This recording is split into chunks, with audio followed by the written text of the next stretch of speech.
going to be live on Twitter in a few seconds here.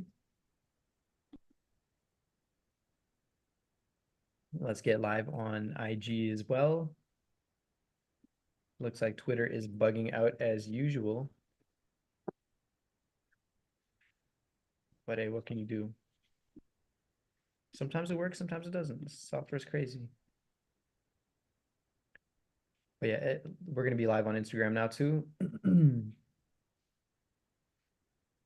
How's everybody doing? This is a really exciting live stream for me. Me as well. I'm looking forward to it. Are people allowed to just jump in? Can they like unmute and just ask questions, or are they going to do that through the chat? The chat is going to be the best way to do it. If anybody does have questions or they want to add or they want to even get on mic, raise your hand. Raise your hand if you want to get on the microphone. I can see the chat at all times though, so that's cool. Sweet. Sweet. What's going on, Noah Amber? Guys on Instagram, can you see us clearly? Can you see us here? Can you see us here? I've shrunk the screen a little bit so it's a little bit more a little bit better. We can see you. Sweet. Okay, so Zafar. Oh, we cannot see you. Marlo says hi. Nope. Half. Oof.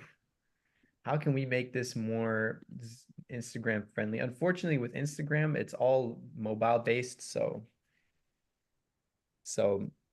yeah, that's just something that we can't really do much with. If you wanna watch us in full, check us out.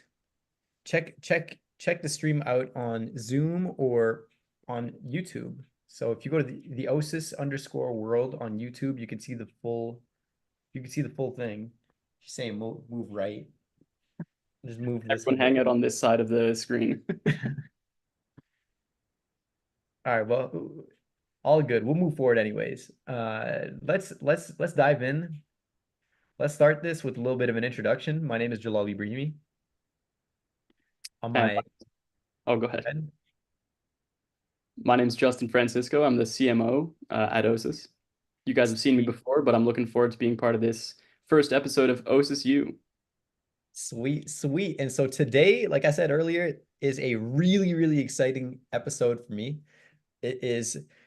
We're calling this officially unofficial, but as everyone knows, in the past few years, we've been very, very focused on education. In the past few months, or we'll even say 6 months, we've taken more of a technical internal development approach to things, a market approach to things, and it was recently that it struck me that I really want to get back to our roots and bring people the education that they so badly need. And part of this came from a lot of experiences on my side in the last few months, especially being out in the market, being public.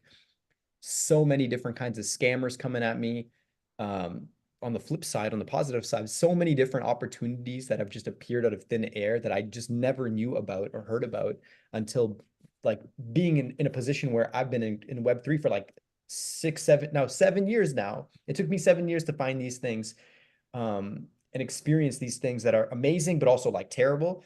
And these lessons are things that our team, myself and Justin over here, has like a lot of experience as a professional, as a very successful trader, as a person who is like truly, I want to call you a degen, not a degenerate, guys, but a degen. You're gonna learn terms like this, but Yep. like a true Web3 kind of person that knows what he's doing. He knows the ropes, and bring this information, this knowledge to everyone in the community, not only from like an individual perspective, but also from like a project perspective, where if you are looking to build something for yourself in Web3, if you're looking to tokenize information like this, and this all boils down to OSIS University. It's going to be a course. We are actively building it, and calls like this are the first step towards doing that. Today is, I'll call it a brainstorming call. It's going to be back and forth. We're going to bounce ideas off of everyone here and hear from the community. There's like hundreds of people here. Hear from everybody what they want. What do you guys want to learn about? What experience do you want to extract from the team or from perhaps other professionals that we can bring in and put on camera and create a fully professional, like in the studio with the lighting. I don't know if they're going to put makeup on me or Justin, but if they do, if that's what it's got to come down to, if that's what the Louder. people say, We got to get the makeup on and make it Hollywood. But it's going to be a full-fledged course. We're going to cover a lot of different topics. It's going to be full of like super actionable information. The whole purpose of this is to be really fun. First of all, first and foremost, make it fun. Second, very educational and very actionable, where you can walk away from this course on a daily basis from every time you watch an episode and be able to do something, be more safe, be more secure, earn more money in the space, uh, build your own business and create in this space. We want to equip you with this knowledge, but we want to make sure that it's fun and that it's very, very easy to digest, like as fun as watching your favorite reality TV show. And that's why I mentioned the makeup, because I don't know, Justin, we might have to come down to that, man. I'm down, honestly. And one thing I wanted to add is like, you and I, we had to do a lot of trial and error in this space, right? And like getting burned. Like for me, I've got a story I'm going to share later on. I got burned badly during the last cycle. And that's why I think this course is really important. I want people to be able to have the knowledge and experience that we've taken out of this space without the burned part, right? Like just take all of the fruits of our experience and then share it. That's really what I'm here for. And I know you're here for that as well. Beautiful, beautiful. Okay. I'm gonna look around at the different platforms real quick. Sweet, we've got some people on YouTube watching as well. What's up, YouTube? What's up? What's up, IG? We got a lot of people talking in IG. Cool. Cool. Well, hey, feel free throughout this call, everybody, drop your questions, drop your comments, drop your feedback. This is completely open. Share as much as you want. If anybody wants to jump on the microphone, in the Zoom, just raise your hand. There's like a little feature in Zoom, I believe you can raise your hand. And then at the appropriate time, we will like allow you to come on the stage, give you the microphone, give you the spotlight. But for the most part, we'll dive in with giving you a visual and a picture of the different kinds of subjects and topics that we want to cover. And I'm expecting feedback. So I want a constant stream of feedback. If it's cool, say yeah. If you're like, nah, that's, you know what, that's, we've already heard all that. We don't want to hear about that anymore. Or maybe you have some suggestions on like, okay, well, if you're going to do that subject, make it like this. I'm gonna give the microphone over to Justin to talk about a subject that is, I believe that a lot of people will want to learn about, and someone that he is super knowledgeable in, honestly more knowledgeable than myself and more valid and qualified than myself. So take it away. Sure. Well, I just want to kind of do this little experience here, maybe a possible idea for like an episode one, but I want to take you all through like the first principles of like thinking about how to invest and the mindset you kind of need to have in order to invest. I want to take everyone from investment zero to investment hero. That's sort of the idea. Start at the bottom floor and let's get to the penthouse. So I want to talk about some first steps. First step, step one in investing is acquire income. Most people do this via a job. You go to university, you get a degree, but now you know what, you have some debt. Okay, so you're actually starting from less than zero a lot of the time, and that's nothing to be embarrassed about. I did it. That's exactly what I did. I started with, basically nothing. I went to university, went into debt to get a job, and then I'm starting with negative money now, basically.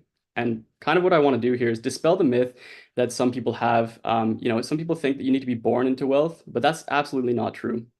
Majority of the millionaires in the world actually are self-made. So I want to put the message out there that you can build your way to wealth. That's the first thing you need to do in your mind, is convince yourself that you can actually achieve this. So step one is free your mind and believe in yourself and your goals. Okay, so that means you need to be creating goals. That's actually the real step one here. And this is what we're doing right now. We're iterating. So what we need to do in order to think in a first principles way, you need to build something up, test it out, and break it down, start over again, build it up once more. And eventually you'll find a nice firm foundation mentally from which you can build up. And then you can keep building. It'll just keep going. It won't break down anymore. That's what you need to do. So step one is you need to decide what you want out of your life. What do you picture as an ideal life? For me, I personally wanted a family, stability, and comfort. These things require money. And money is basically an abstraction of labor. So I'm going to go into this later, and we'll go into this later in future episodes, but basically money was invented to simplify the bartering process when humans used to deal in trade, right? So instead of me having 5 goats and you 6 chickens, and we try and figure out how many goats a chicken is worth, we just have these paper slips now that represent kind of the value of our economy and society. Okay, so we know what we're going to learn what money is, and we're going to need to acquire some money through income in order to start investing. And what we're going to need to do once we start having some money, once we start earning some money, is being frugal and saving that money as much as possible. we're going to be on a long-term journey here. And in order to reach that penthouse, if that is your goal, you're going to need to sacrifice the short-term pleasures and comforts in order to maximize your future tenfold. So you don't go out and you buy that coffee today, you don't do this and that today, so that in the future you can not worry, you can just live your life without concerns for small amounts of money. So we're going to be saving as much money as possible so you can pay off your debts as quickly as possible. Because debt is the opposite of investing. And it does have its time and place. I mean, there is a good time to acquire debt. For example, university. If you don't have the capital to go to university, you're going to take on some debt so you can do that. And that's great. That's going to set you up for a better future. So debt does have its uses, but debt is kind of the opposite of investing. It has interest on it, which kind of continually lowers you down. So you want to pay that off as quick as possible so you can actually get to that real zero starting floor. And you're going to keep earning money, keep saving money, you're going to keep investing in yourself and your skills. You can continue to increase your income, increase your savings, and then you can start investing. So that's sort of the ground level here. That's really the foundation I wanted to like lay out mentally to get everybody sort of on the same page. Some people think, they just might want to throw like $10 into like a lottery ticket or on the roulette table. That's not really investing, that's gambling. And I do like a little gambling. I do, I play some meme coins here and there, but we're going to be focusing mainly on investing at one point in this course. And that's really the foundation for investing, not gambling. That's sort of my little preamble there. Cool. Cool. So I like a part of that. And guys, this is my first time hearing this preamble, the little section that Justin put together. Like I said, the whole purpose of this call today is to brainstorm and go back and forth with everyone. Totally. And I'm not like omniscient or omnipotent, so feel free to disagree anytime. Yeah. Yeah. I would disagree with you on the debt side of things. Okay. Having to go to zero debt in order to make money. Yeah. Most people, most big investors in the world are highly well, maybe not Sure. highly leveraged, but they are leveraged when they're investing. But that is a that is an Later stage. Yes, advanced strategy that not exactly. everyone should do that. Like I feel like once you're comfortable with that ground floor and comfortable with like the concepts of investing, then you can for sure take on debt, do that leverage. I do some leverage trading as well. But I think, for someone who's got like no experience, they really want to get to that like zero ground floor, like Mhm. fully just start off. Like I've got some friends I've been kind of like tutoring on investment. This is the advice I sort of give to them. It's like, listen, don't be gambling as much as you can, like do this and that. Later, once you get to a certain position, like, and then you want to risk 1% of your net worth on a gamble, or you want to take on some debt that you could actually pay off if you wanted to, and it's not going to like bankrupt you if it goes wrong, then go for it for sure. Yeah, not then you're in a position where you're actually making informed decisions. Another Yes. thing that you brought up, or the way that you approached this, which I think is very interesting, and I wonder if people want this, Mhm. is like mindset coaching baked into the entire course and program. Because I mean, investing requires a very specific mindset. And I want to make a disclaimer here for everyone to understand. Obviously, it's not financial advice. And at the same time, this course is not just about investing. That's just one part. That's Mhm. one part that I feel, and I imagine Justin feels too, is like that's something that a lot of people want to know about. It's Yep. an interesting thing. It's a very motivating thing. People are putting money in the markets, and most people are not making good trades. Like 99.9% of day traders fail or they're just negative. That's why the system works, right? Because if everybody was making the money, this it wouldn't happen, right? Like casinos wouldn't function if everybody was profiting or if the majority was, right? It's 90% don't, 10% do. And we want you guys to ideally end up in the good 10%. Yes. And now conversations like this today and feedback from everyone is going to help us determine whether we are doing mindset coaching or what percentage of this course is going to be investment related and what percentage of it is going to be more fundamentals related. I'll tell you for a fact, there's going to be a lot of like foundational understanding topics, help everybody go through just understanding what things are. Justin mentioned a funny term, like yesterday we were talking about this. We're going to do a game later on in this call, maybe in about 20 minutes, even 15 minutes. I call it explain like I'm five. We're going to give each other 5 seconds to explain a concept to a 5-year-old. And you guys can participate in the comment section. Juan just said FOMO, FOMO, and I'd be like, Justin, what's FOMO? And he'd have 5 seconds to explain that he's five. But he said ZK rollups. He said yesterday he mentioned ZK rollups, and we're both like, oh my God. Yeah, yeah. Or Like like, what's this the Byzantine general problem? Like, the Byzantine general problem, like who, first of all, you know who this. cares? Yeah. It's actually cool stuff to know, and it will help a person make better decisions. Um, okay, but Justin, you actually mentioned something else that's very interesting that I want to tie together with this point. And it's like money, energy. It's like it's another form of energy. Yep. It's attention, it's time that you're putting into something. Now, when you know terms like the Byzantine general equation and ZK rollups and FOMO and DCA and things terms like this, you'll be able to make better decisions and put your energy towards not only things in like Web3 and crypto, but other things in your life. Like you'll be smarter when you're making these decisions on okay, should I give that energy or not? Because now I have an understanding of how much my time is worth and how much Yes. my energy is worth as a result. Yes. Like, is it worth my time to put 2 hours a day, 2 hours of my life into that person, perhaps, or Mm. that thing, or this other opportunity, or whatever it is? You'll be able to start making more logical Yes. and Yes. balanced decisions. And that's an interesting point about all of these terms that exist in Web3. I noticed during the last cycle, it was a big trend to have many of these terms like baked into like a token's bio, like, oh, we're solving this and that, we're doing like the cheese cutter thing. I'm like, I don't know what you're talking about. And actually, a lot of the time I found it was to obfuscate the fact that they weren't really doing anything. They just wanted to sound cool. So you kind of need to be able to discern whether or not a company is doing something like real and like useful for the world, or if they're actually just saying a bunch of jargon. And so if you start to learn these terms, you can kind of pick that apart yourself, right? And that's what we really want to do here is give you the tools to look at the world critically and the space here, Web3 critically as well. Absolutely. Absolutely. Now, a big topic, a big thing for, I believe, a lot of people coming into and who will end up buying the program. So this is going to be for sale. What we're talking about today, we're going to take all the information that we get from everyone and we're going to sit down in the studio, get the makeup on or whatever, get the lighting and the camera crew and the microphone set up and the whole background inside of an actual professional studio. It's going to be for sale, and 99.9% of people are going to end up paying like $1,000 plus for this program to get access to it. Everyone that's pretty much everyone that I see here and a lot of the people that are in Instagram and other platforms, you guys are already archangels, so we're not going to charge you, just so you know. Um, at least for the first part. Once more come out in the future, the project has to pay for the makeup somehow or for the camera somehow. I I'll keep need a making, lot of that makeup. It's going to cost a lot. yeah. What's it? Kylie Cosmetics is expensive, okay? Mhm, mhm. But we're early right now, but it's happening. We are in the greatest transfer of wealth in modern history. Like we are going to be seeing like such a big shift over the next decade.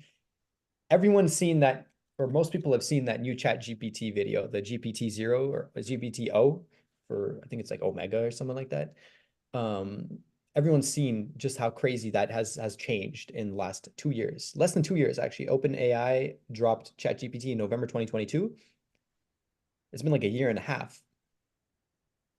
Yeah, it's been a year and a half since Yeah. 2022 when it went from being just a chat bot to now you can actually talk to this thing and some guys Mhm. are going to replace their wives and incels are going to get married to the girl on the chat GPT talking to him. Yeah, society's going to look a lot different in the future. And the thing with this technology as well is it tends to improve exponentially. So, like, look at what's already happened over the course of 1, 2 years. Like, in another 2 years, it's going to be two times that or more, right?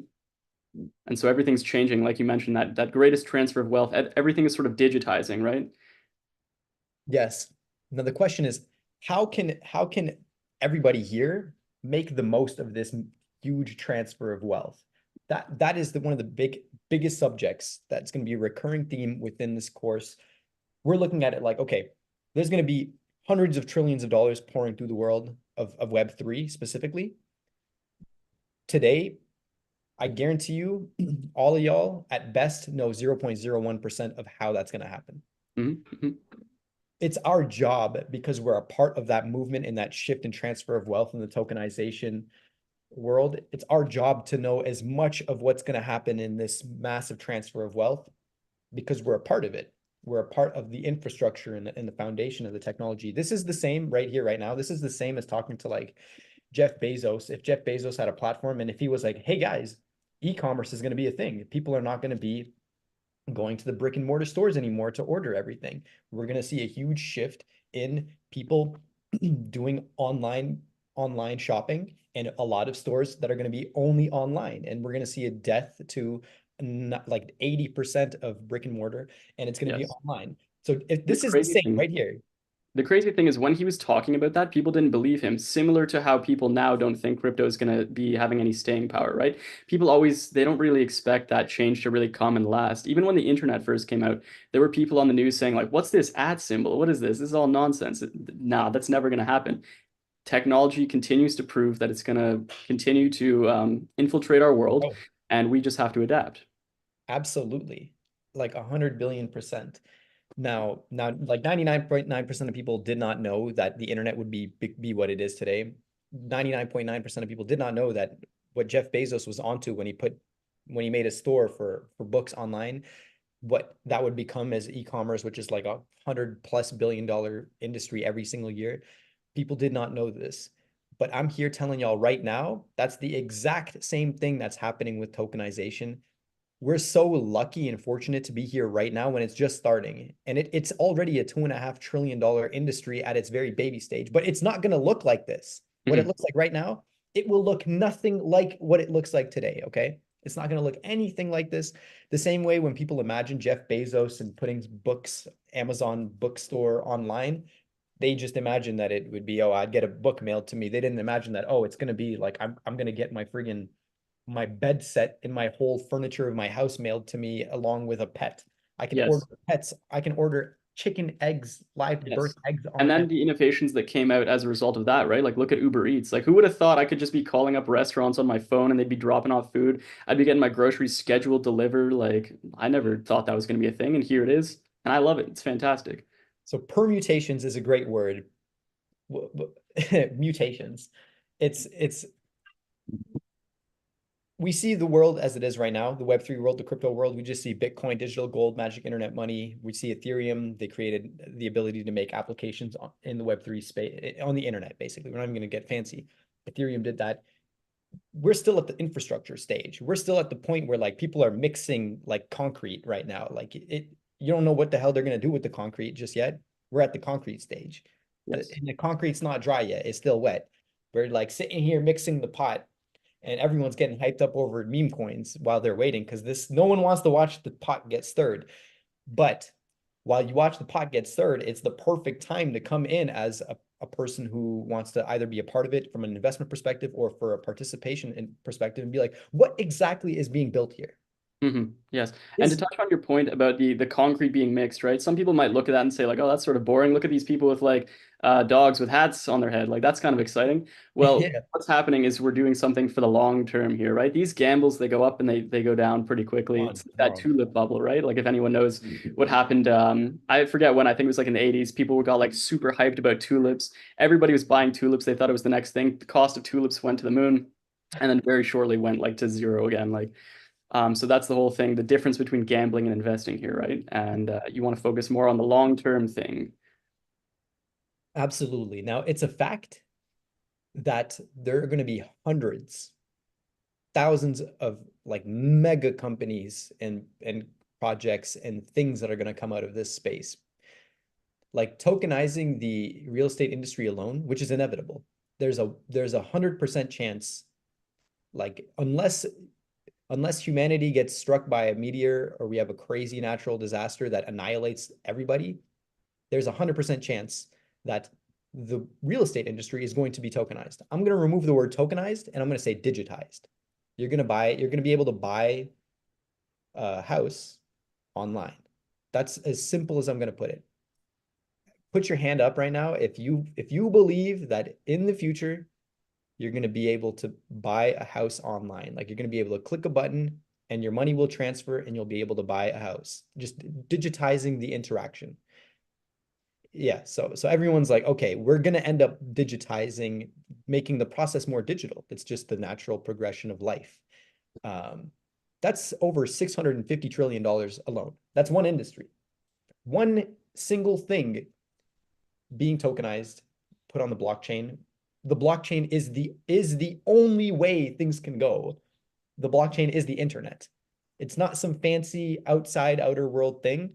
It's literally the internet is the blockchain.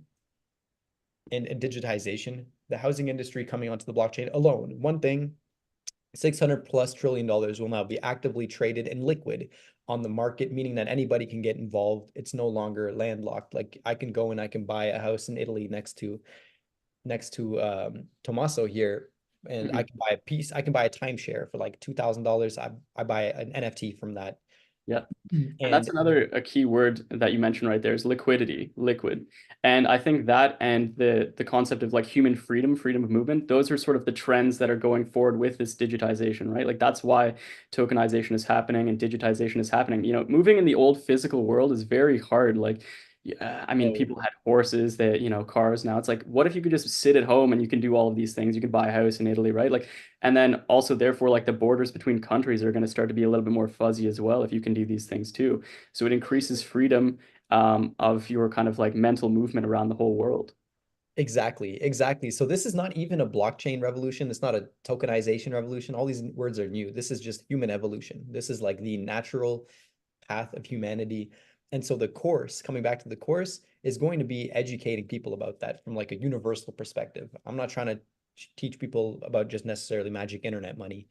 This is not about um it's not about, hey, if you take this course, you're going to make $1 million. It's nothing to do with that. This is like, if you take this course, you're going to be one of the like extremely small number of people that hopefully we increase the number of people, but you're going to be one of the few people that knew about the internet before the internet, for example. Like you were going to know, and we're going to paint different scenarios. We're going to paint a whole world, everyone here to understand, oh, so that's how things are going to happen with that. And the best part, I think, is the fact that like, okay, I'm here, Justin's here, the team's here, you guys are here too. We're in the same room online.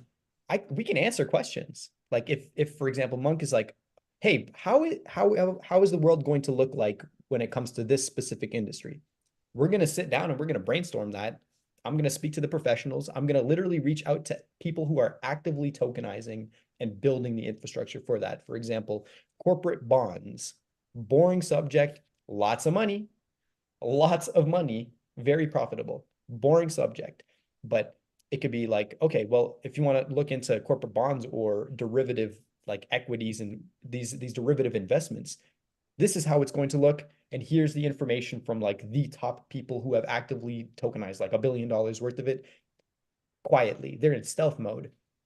Here's what that is going to look like in the world. People will be like, oh, well, what is the world of like pets and animal breeding going to look on the blockchain?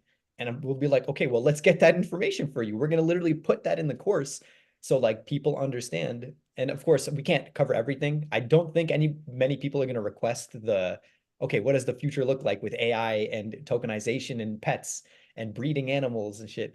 It's I have the answer off the top of my head, to be completely honest. It came pretty quickly.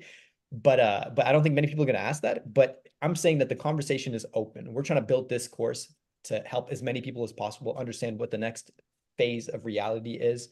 And like Justin was saying, like investing and we're not even talking about money, investing your energy and time today puts you in a position for tomorrow.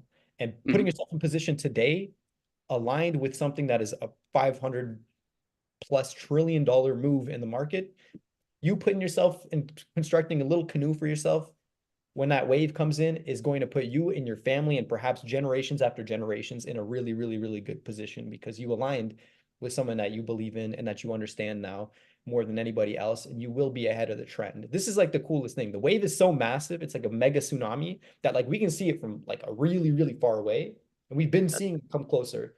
Yes. Yeah. And it's so funny. I keep telling people, like, guys, you see that big wave over there? Like, what do you think about that? And they're like, no, I don't see it. I'm like, okay, well, I'm doing my best out here. But another thing I wanted to touch on is like that the fact we won't be able to cover every single subject imaginable, of Yeah. course, obviously. But I think what we're gonna do is paint a good enough picture that you can sort of then connect the dots yourself. You know, if we give you enough information, then you have a little thought in your mind. You're gonna be able to just think about that yourself. You can figure it out too. That's sort of the Yeah. idea.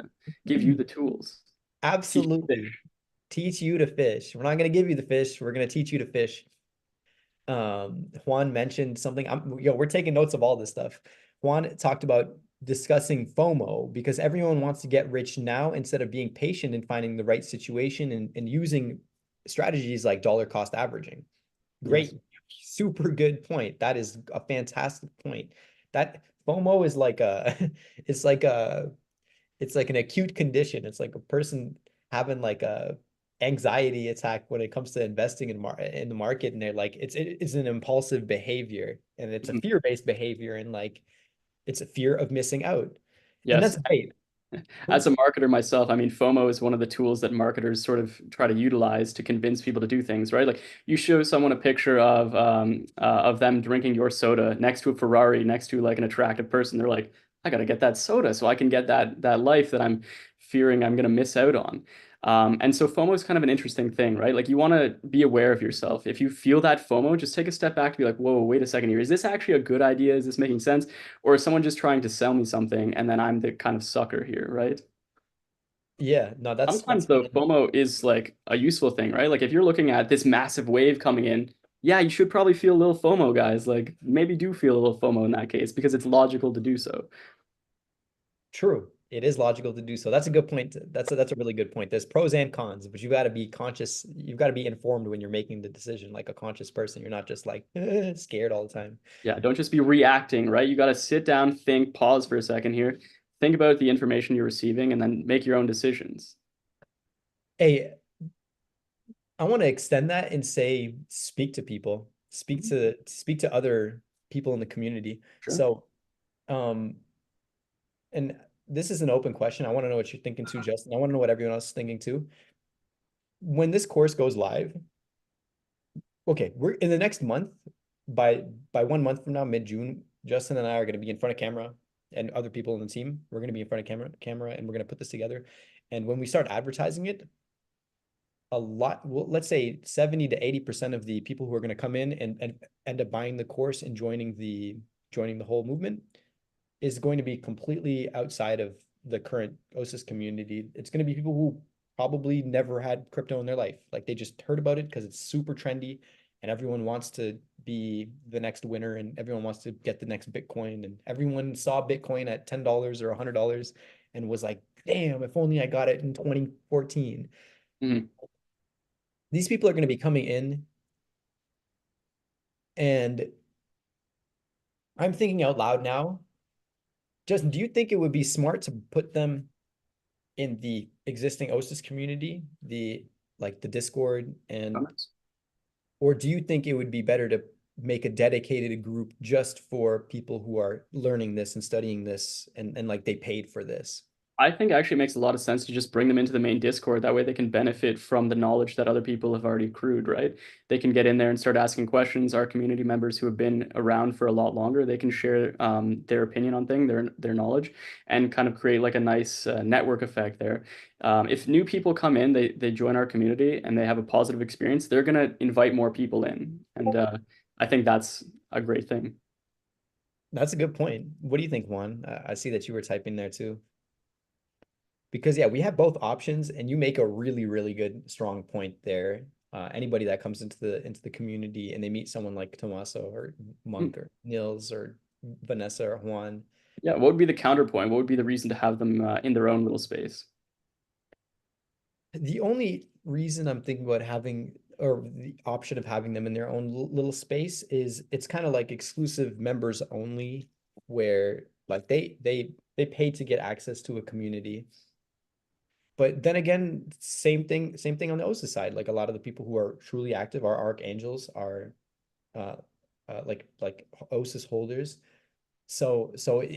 I'm leaning to what you were saying too. Juan said growing the community is important. This is true too. Like bringing fresh energy and fresh people who are coming in without any other um past baggage. They're coming in with like a fresh perspective, and they're learning like the right stuff.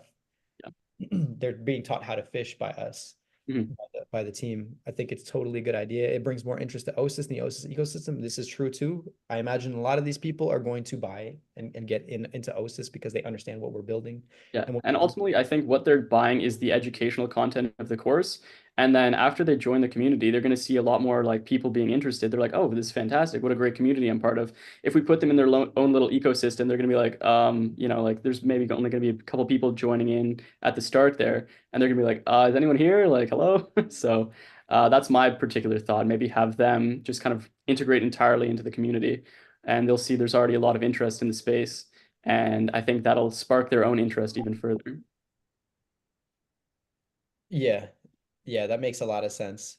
More people, More more people. ideas. Absolutely. Yep. Great. Okay, so in this last 20 minutes, I want to play a game, and this is a game with everyone.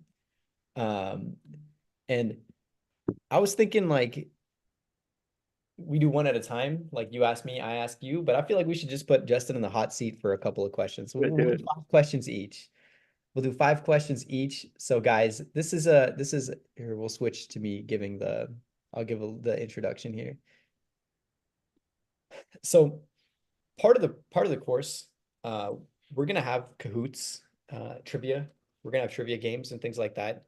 We'll have some little rewards for people too. Um, this is reminiscent of the times when we were actively running Kahoot trivia on Saturdays. We're gonna restart that again, by the way. Everyone that's listening right now from the community, we're gonna run those Kahoot trivia games every Saturday, uh, going forward again. I'm gonna see if we can get one together for tomorrow.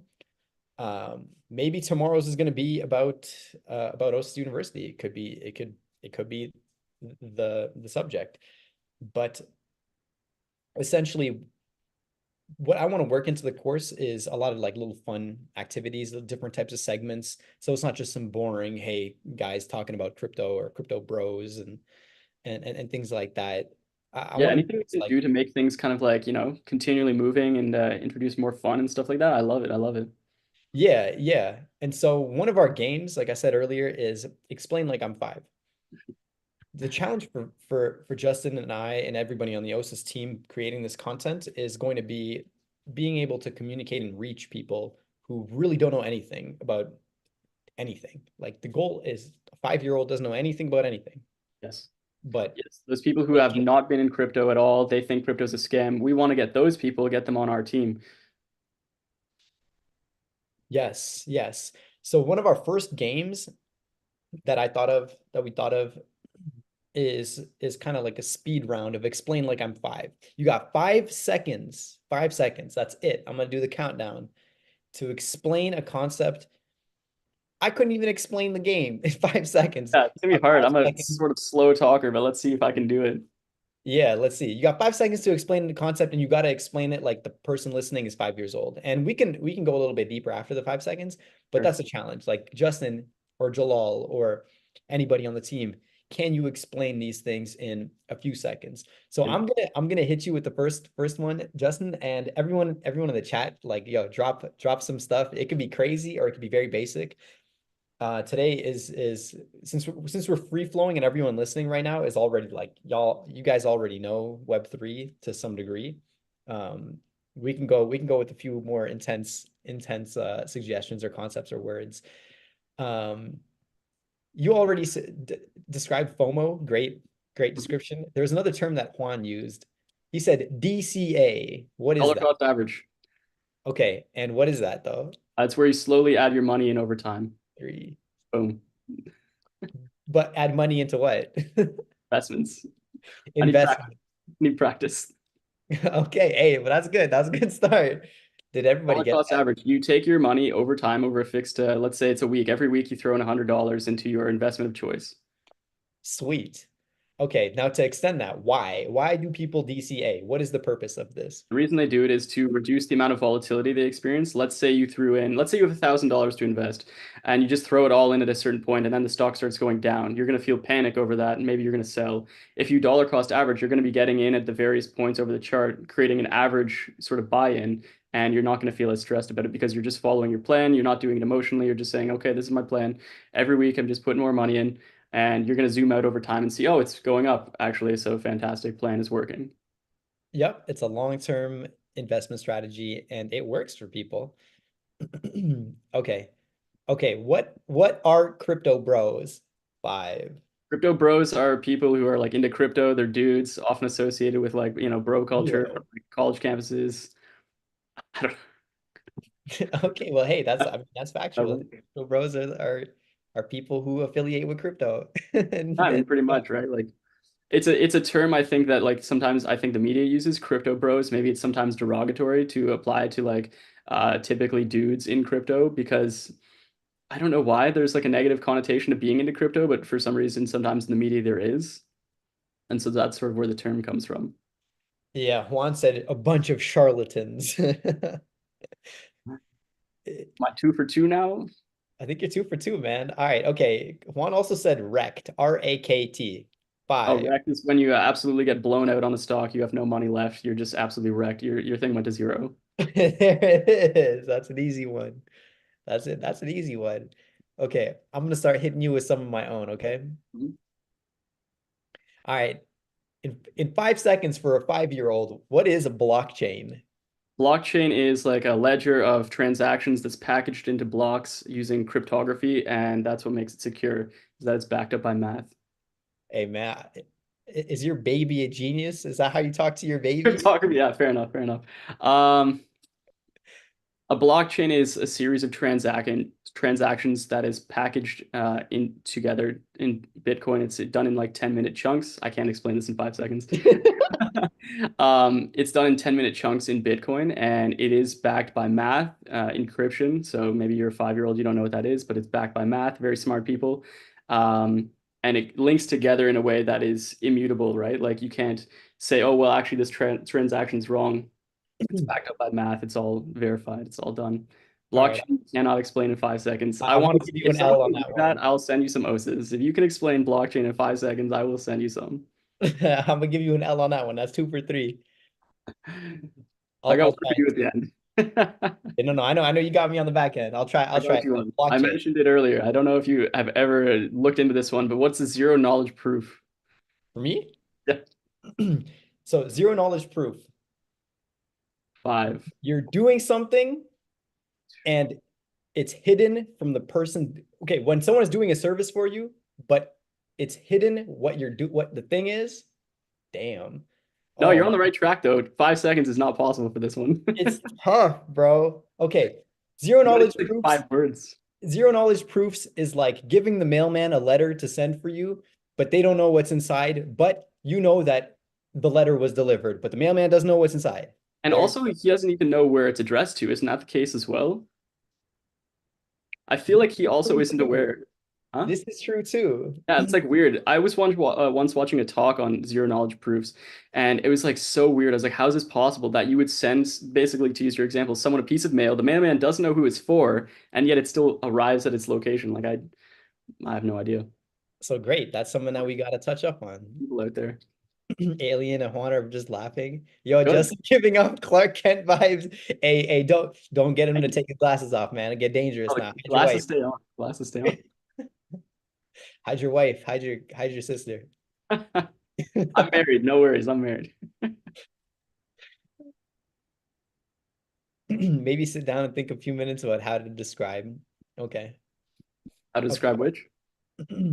Really anything. Hmm. Okay, wait. What is crypto? What is cryptocurrency?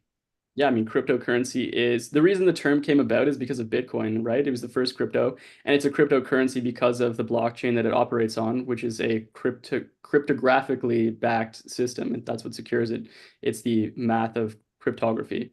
Um, it's like the same, it's like encryption, it's the same thing that protects your bank information when you're transacting online. It's the same thing, Hmm. except it's kind of used in a different way for crypto, requiring no third party, no middleman, right? So you can be your own bank with Bitcoin. And that's what created the term cryptocurrency. I don't even think every crypto necessarily even uses cryptography these days. Like people, like I guess if you're on the Ethereum blockchain and you're a meme coin, like by default you do, but people have launched cryptos that aren't even crypto. So it's kind of funny. True. I would say magic internet money. Drop the Dang. mic. Honestly, there you go. You get that one for the win. But no, your description was perfect. Like that is the dictionary definition. And I think everybody I'm very good at breaking things down into like simple language, but 5 seconds is a short period of time, that's for sure. yeah, yeah. It's fun Juan said, though. I think understanding to read, buy, sell books and Mhm. charts is mega important. Yeah, it is mega Gonna for important. sure do that. I want to do a whole episode on like technical analysis, how to like look at a chart and think, oh, this is gonna go up or this is gonna go down. Obviously, it's not magic. You're not gonna get 100% hit rate on this one, but it's just another tool in the repertoire. If you look at a chart and it looks a certain way, and you look at the fundamentals, you look at the tokenomics, the team, and all that sort of thing, then you'll think, okay, maybe this is gonna go up. Maybe I should bet on this. Great point. Okay, Justin, in simple terms, 5-year-old, what is decentralization? What does that mean? Decentralization is where you don't have one central point, one central person controlling everything. So a king would be a centralized system. If you have a king, a decentralized system is an open marketplace of individuals interacting. Beautiful. So yeah, no one person is the boss. Everyone shares control. Yes. And Sweet. actually, it's interesting because nature functions in a decentralized way. There's no like tree in the forest that says, "I'm the king tree. You must all like, plant my pine cones." Nothing like that happens, right? It's like every man for himself sort of thing, and that's what creates this sort of like amazing system that it creates emergence, right? Like when we all interact in a free marketplace, ideas that the king would never have thought of come about. He's not Yep. going to necessarily think of tokenization or something like that. The people at the bottom did, right? 100%. You're on fire, dude. You're on fire. Okay, next one. What is a crypto wallet? A crypto wallet is a place where people store their cryptocurrencies. That's what it is. That's it. It's That's just true. I mean, it's like your bank account. There you go. it's a wallet, but on the blockchain. It's like your regular wallet that you have, except this is a digital wallet where you hold your crypto What wallet. what does it mean for something to be on the blockchain though? For something to be on the blockchain just means they're operating on a particular like cryptocurrency network. So on the Ethereum blockchain, that's like a foundational network that has been developed and people can build off from that, right? I would counter that and say it's the internet. And leave it at that. It's the internet. All right, interesting. Okay. I think that's a fair comparison. Like, what is the blockchain? It's quite akin to the internet. Guess this is just the internet. I've never thought, oh, Niels said something that maybe I shouldn't say out loud. Maybe I should open the chat too. In a sense, I mean, there's all kinds of different philosophies on that. I mean, I have my philosophy if one wanted to know about that, and if I got to go ahead, I have a sort of decentralized understanding of that. No, let's not do it. Let's not do it. Steer clear of certain things for sure. Yeah. We're not going to bring any religious or political into the course. Excuse me. Got it. Got it. We'll let everyone else develop their own they have their own conversation. You can talk about that in the chat if you want. But okay, so okay, what is okay, this is interesting. This is actually kind of difficult too.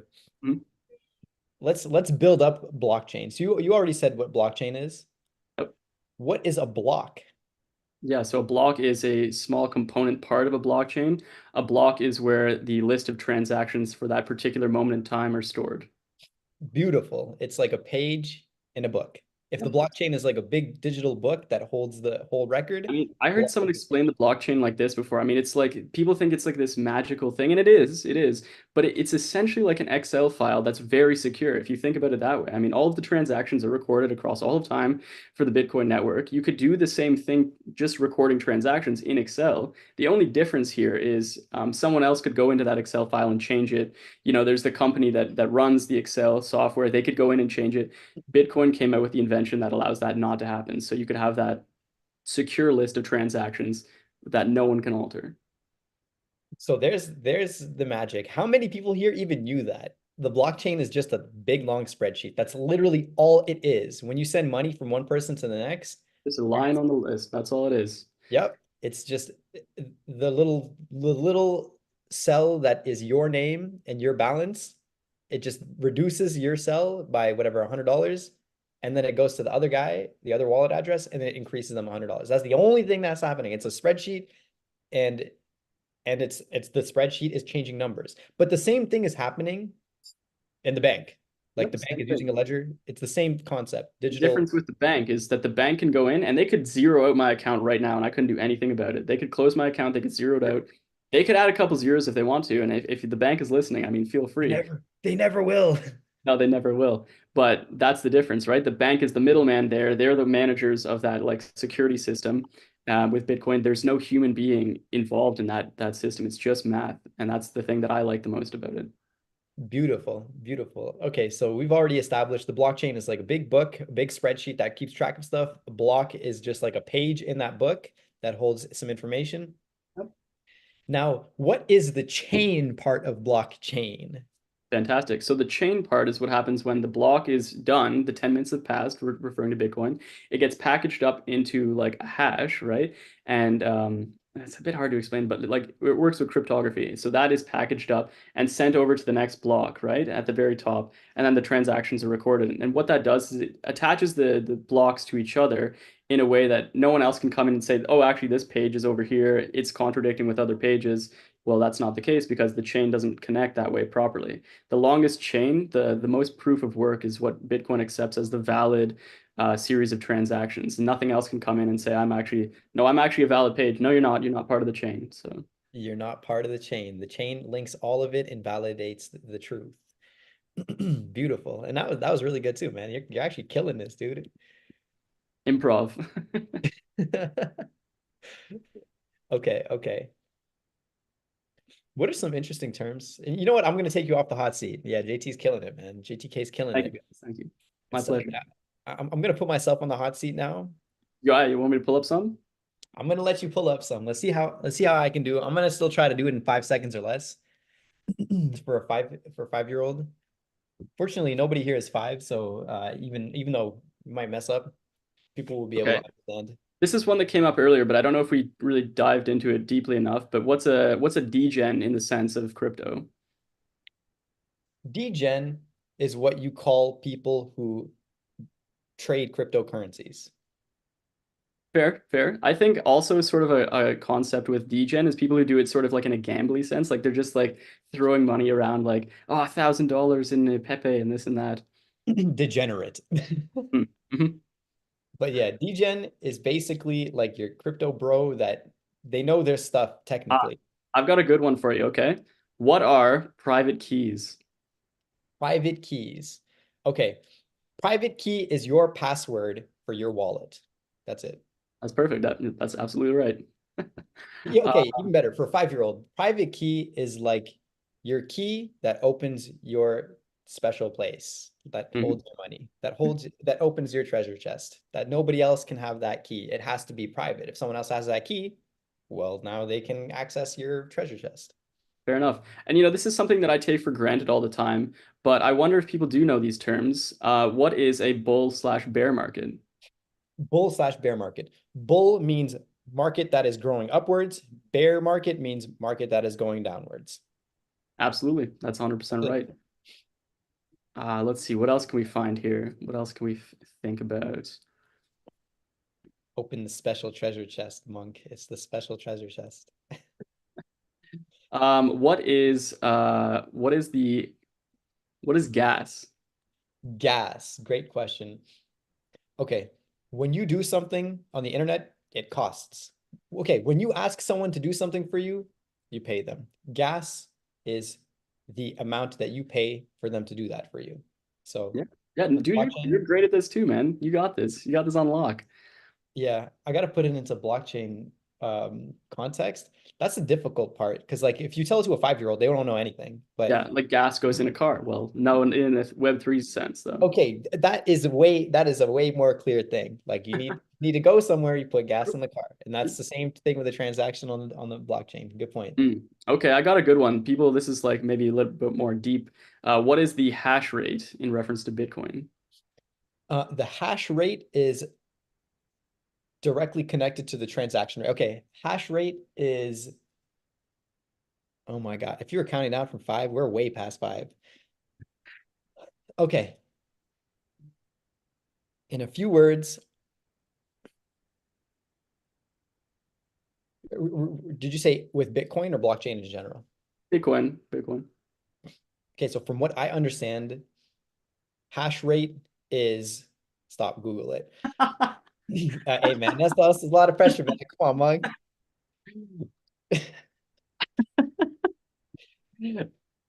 Okay, boiling it down from the technical understanding and saying it super simply, Mm, hash rate is how many how many transactions that a blockchain or Bitcoin can do at a time. So for Bitcoin, they don't have a high hash rate.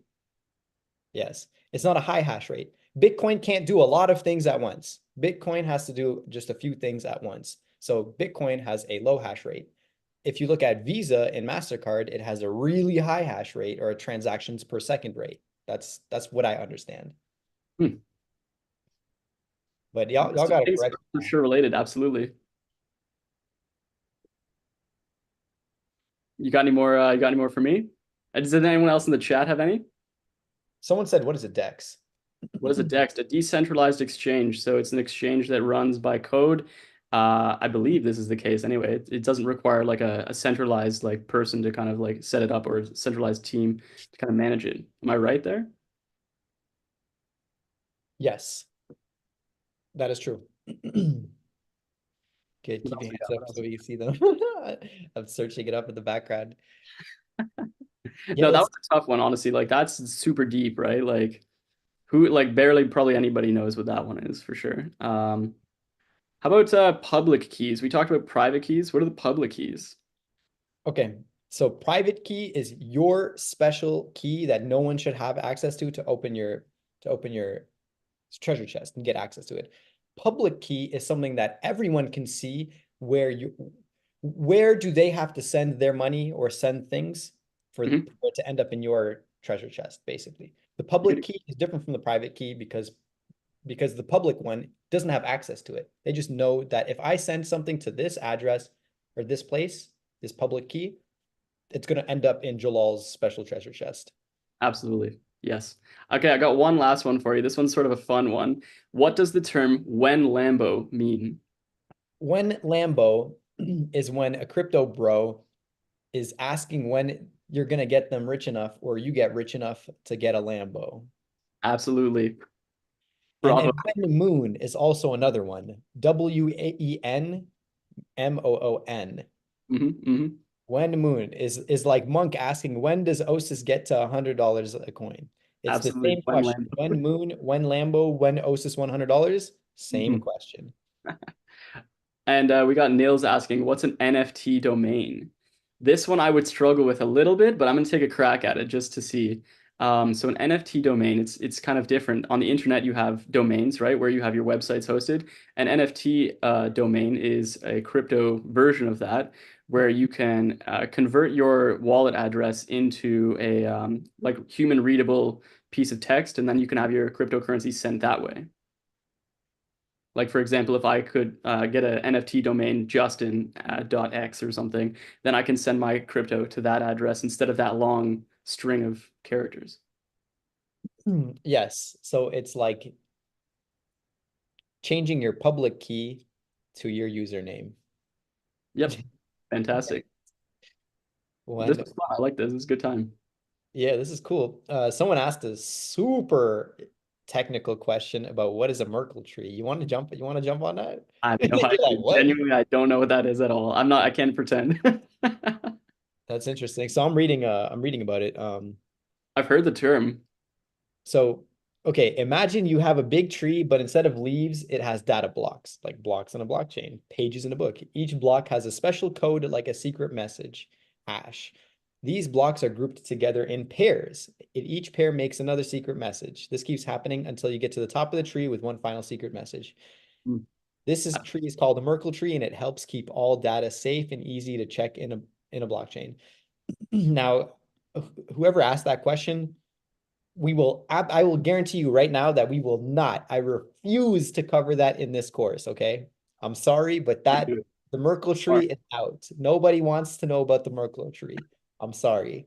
Can't do it. Above my pay grade. That is like That's computer science stuff. That's like deep, like Google engineer shit, like there. yeah, that's funny. It's like imagine talking about all this like stuff that's actionable, and then you're like, but wait a minute, you got to know about the Merkle tree. I don't. And I've been fairly successful without knowing what that is. So that's a good takeaway, everybody. You don't need to know what that particular thing is there. Ever. You really, if you never know what Merkle tree is, you will be successful. It's okay. You will be Sweet, dude. fine. You can still reach your dreams. You might be even more successful without knowing Merkle tree. You never know how life and reality can change. Butterfly effect. Merkle Mhm. trees. Mm-mm. Do we have any more? Yeah, I got a couple for you. Sure. What is, what does it mean when Bitcoin halves? Bitcoin halving. What is that? What is that even? Halving is the reduction by 50% in half of the miner reward per block. So I don't know what it is now, but previously it was six something Bitcoin per block. So when a miner solves the equation that pushes the next block forward, they get rewarded with 6 Bitcoin, depending on which epoch you're in.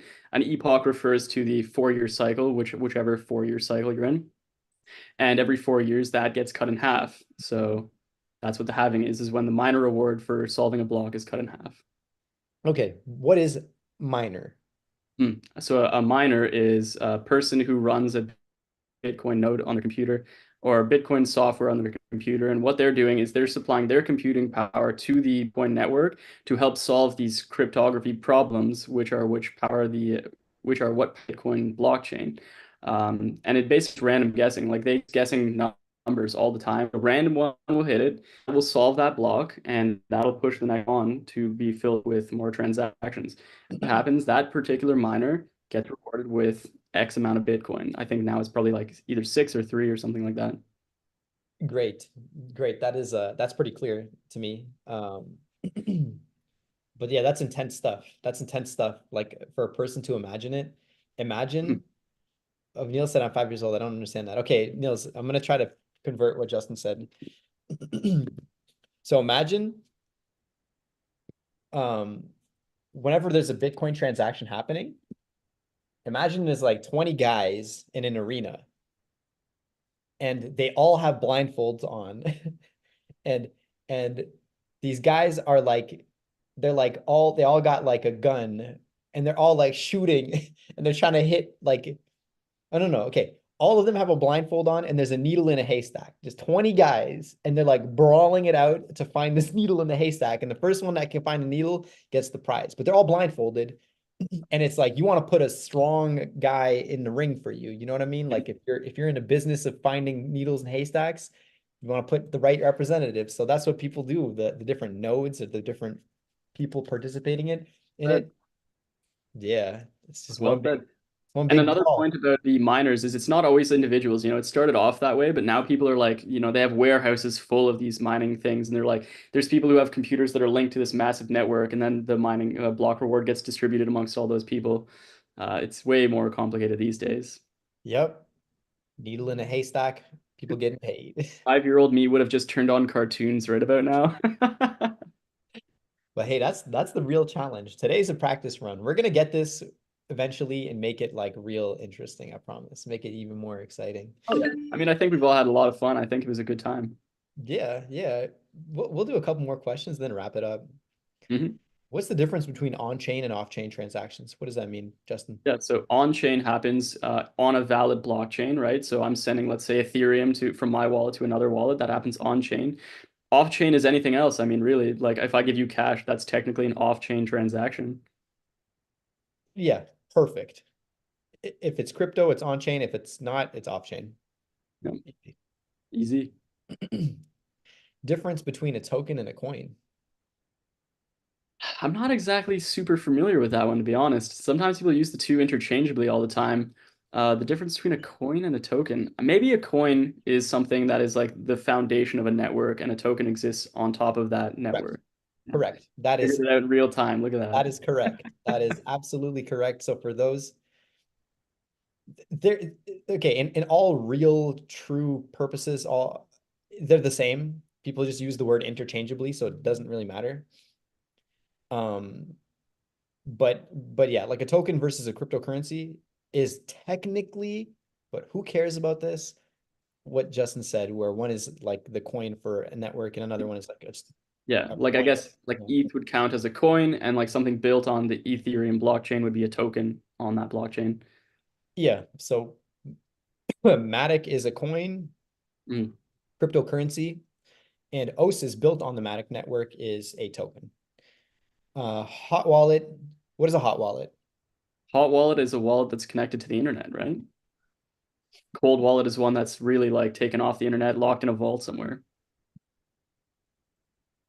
Difference between proof of work and proof of stake. So proof of work is what powers Bitcoin. It's just pure like computer power, trying to solve those random number problems. And proof of stake is like if I have a big amount of money, then I get to say what happens. I mean, that's sort of the current system we have, right? There it is. And these things are for consensus and for like the operation of the blockchain fundamentally, of a Yes, blockchain. So yes. And dApps are, oh, go ahead. dApps are not tokens. dApps are like applications on the blockchain. That's it. It's just Mm. applications that deal with blockchain stuff, crypto. I love it. My mind is really going right now. I'm really sweating. DAO, decentralized. Okay, actually, I said it out loud. What is DAO? Decentralized autonomous organization. So it's an organization that functions in a decentralized way. Like there's no king, there's, you know, Votes. Organization that makes group votes. That's it. mhm. DSO, decentralized sovereign organization. I'll take that That's for one. you, Jamal. It's a group that is establishing, hey, I can say basically whatever I want and I'm right because this is a new term. We made it up. All right. We are our own country. That's it. There's no king, but we're a country. That's what the concept of is a decentralized sovereign organization. Sovereign as in we have our own sovereignty as individuals and our own freedoms that come with that sovereignty. So that's why it's better to be sovereign, I believe, than it is to be autonomous. Hmm. I like it. There's more that comes with sovereignty. Like I you like have, it. I love how the chat's blowing up right now with questions. yeah, I love to see it, guys. I love the participation. I'm a huge fan. nodes. We'll take a Nodes, couple more. you'd have to give more context to that, but I assume that you're talking about like a Bitcoin node. There's all different kinds of nodes. This is one of the things I'm going to be talking about later, how I got scammed really bad with a different project, dealing with like nodes, horrible, bad time in my life. But Bitcoin nodes are the people who operate these like they have the Bitcoin blockchain on their computer, and basically they just verify that everything's cool. All the rules are being like still broadcasted and met. Like, Followed, yeah. yeah, basically like that.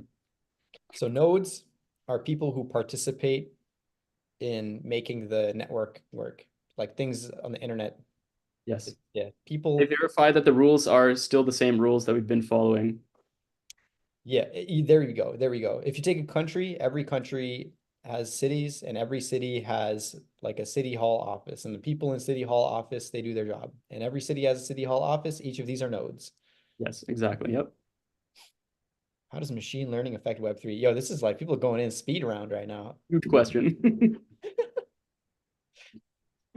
Machine learning. The better question is how the hell, what doesn't machine learning affect? Because it's going to affect every single thing imaginable. Yeah, I mean, it's going to change the world in ways that, even the smartest people can't possibly imagine right now. Once you have a machine that can think and becomes almost like its own person, I mean, what happens after that? What if it starts making copies of itself? It becomes like the dominant intelligence in the world, right? Like, hopefully it believes in the truth, you know what I mean? Like, Yeah. How does a crypto card work? A crypto card is like a credit card, but it's linked to your crypto wallet. So when you spend money, it uses money from your crypto wallet. There's absolutely. there it is. And Juan was saying Terminator is what happens. I actually don't think that's what's going to happen. I know a lot of doomsday people do. They think like the machines are going to turn on us and like smite us or something, but I don't believe that's going to happen. I think that intelligent people want peace, and I think if you create an intelligent machine, it's going to want the same thing. It's going to want to work together. Hmm. Hope so. Fingers crossed. Yeah. What is the best way to ensure the security of a dApp? That's a big question. Huge questions. So I love it. the simplest way to answer that question is to be really, really careful. First of all, like plan well. And then once it's launched, test well before giving it to anybody and doing transactions and having money go through it. the best way to ensure security is have it like tested a lot and have it tested by a third party, like an audit company. And that's exactly what we do, like what we're doing. I mean, for OSIS stuff, we have external companies come and audit, and they specialize in hacking stuff. So when you let some of the toughest hackers in the world come at your DApp and they find issues and then you fix them and then they don't find any more issues, you've ensured security the best way. 100%. Yeah. Okay. Well, hey, let's wrap this up. Today's episode was fun. It was good brainstorming. Now, Justin and I are going to go back with this. We've got a recording of this call and kind of read between the lines with what everyone's been expressing and showing and asking about. We're going to read between the lines. No, not everyone gave us like a direct, hey, I want this or I want that, or we want to talk about all this stuff. But there are recurring themes, and security and safety seems to be one of them. Obviously, investing and making smart money decisions seems to be another one. And clearly, like just basic fundamental knowledge on what the heck these terms are is another big topic. This is what I got from today's call. What did you get, Justin? Honestly, same exact things. And what I'd like everyone to do is just send a message to us, either like DM here on Discord or whatever. What was your favorite part of the call? Like, what did you like the most? I'd love to hear that. Hopefully it was the makeup jokes. I'm really working on my stand-up material, you know what I mean? I'm trying to Perfect. bring comedy in here. And for some reason, AI seemed to be like a hot topic. We could cover AI in the course too, you know, because Absolutely. we To use it. the best of 'Cause our ability. I used ChatGPT in this call even myself to like look some stuff up. Like Merkle tree, that was not me. I did not explain Merkle tree. I forget what Merkle tree is already, guys. That was ChatGPT. So there's Hmm. ways to use AI, and we could talk about that in the course too, like a whole section. And yeah, so so cool. Oh, let me just take a look at Instagram real quick. Cool, people are just saying hey and they're loving it over there. So yeah, we'll take this back with us over the coming month. We're going to be going live pretty frequently to actually do these like the educational sessions like real time. Today was more of like kind of podcast and having fun and going back and forth. And hey, if that's the structure that people really enjoy, maybe we can kind of follow that structure too. If that was entertaining for everyone, me and Justin going back and forth. I mean, I enjoyed it personally. Yeah, yeah, it was fun to have a sort of loose format. I mean, we could certainly explore that. Let's see. Okay, Juan just already validated the idea. He said this is exactly why we will attract more members. People getting to know, like you, Justin, getting to know me and different members of the team jumping on these things, I think is going to be huge for like Yes. new people. And I Because think that direct interaction as well, like us directly getting to interact with the community, I think that's fantastic. How many projects really do that? I don't see too many. right, seriously. Now for the course, it won't be as interactive, I feel, but we can think of ways to make it more interactive. Like maybe like on certain episodes of like we're actually in the studio, everybody here and other members of the community, we could be like, okay, 3 days ahead of time, everybody show up to this episode because we want to interact. These are the ideas that are coming now from the Mhm, mhm. feedback. I like it. Hmm. One thing I want to note too, kind of comparing the two, and because I do this all the time, where it's like, okay, you just sit, you solo, and you explain something that you planned that and we'll take away the word planned because planned is everything's always planned. We never none of us ever get on these calls without a plan. But sitting there and kind of giving like a school style lecture versus conversation, it's such a huge difference in like engagement. I feel like this is a lot better being able to communicate. We just have to kind of we have to boil this back and forth down to a science and Yes. make it like concise where we can talk about something in 3 minutes. Did anyone bring up financial literacy within Web3 space? I feel like that kind of comes into, well, nobody did explicitly bring that up. You're right. So that's something that I'm making note of. And Justin, we'll make note of this.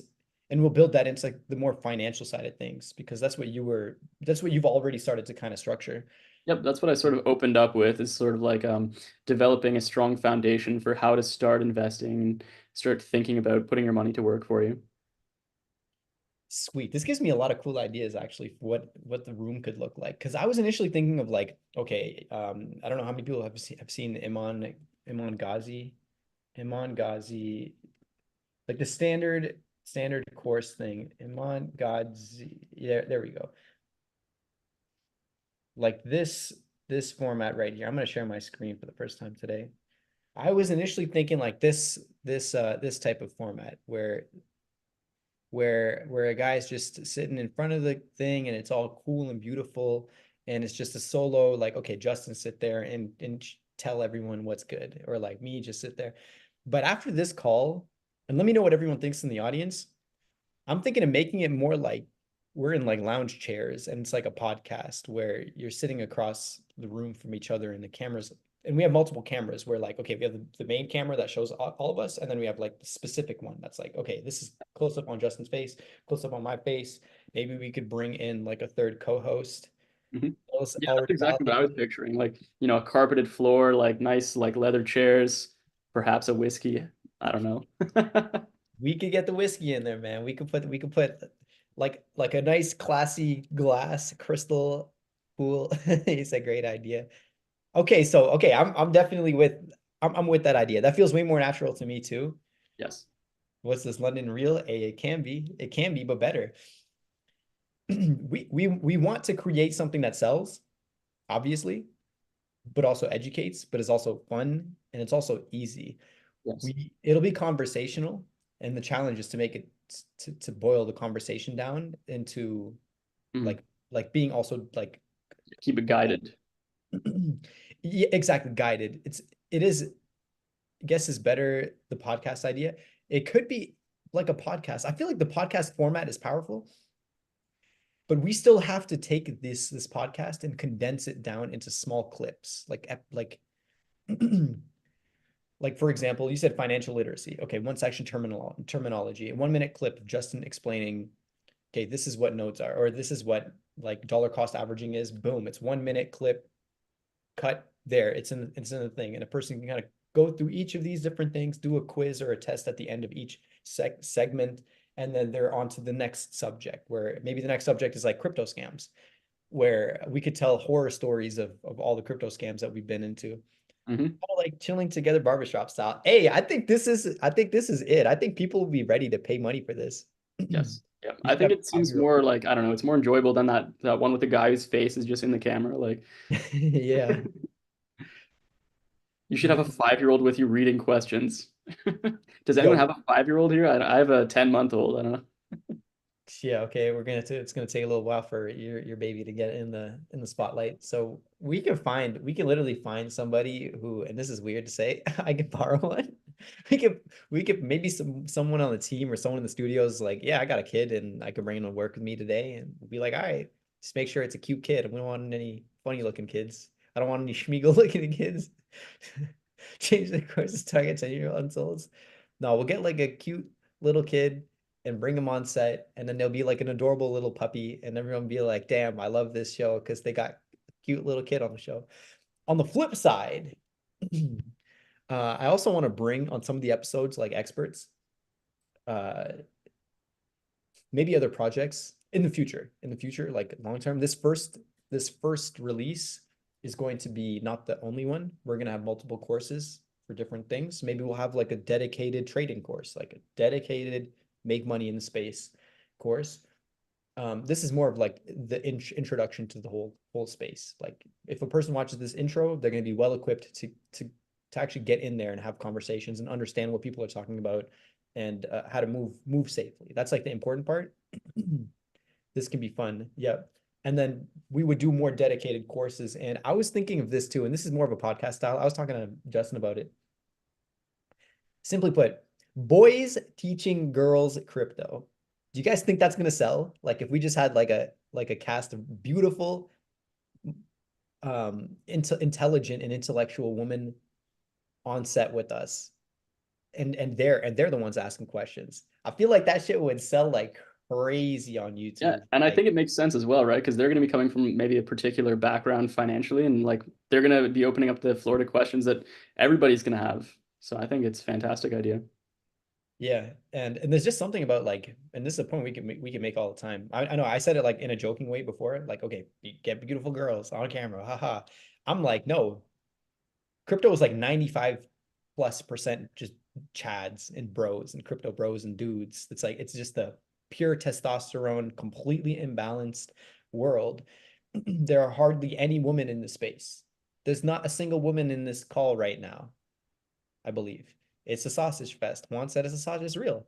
And it's like, hey, well, it's gonna take Chads getting out of the Chad language in the crypto bro world and communicating like a crypto bro and communicating it in a way that like everyone can understand. So Alien said I miss them.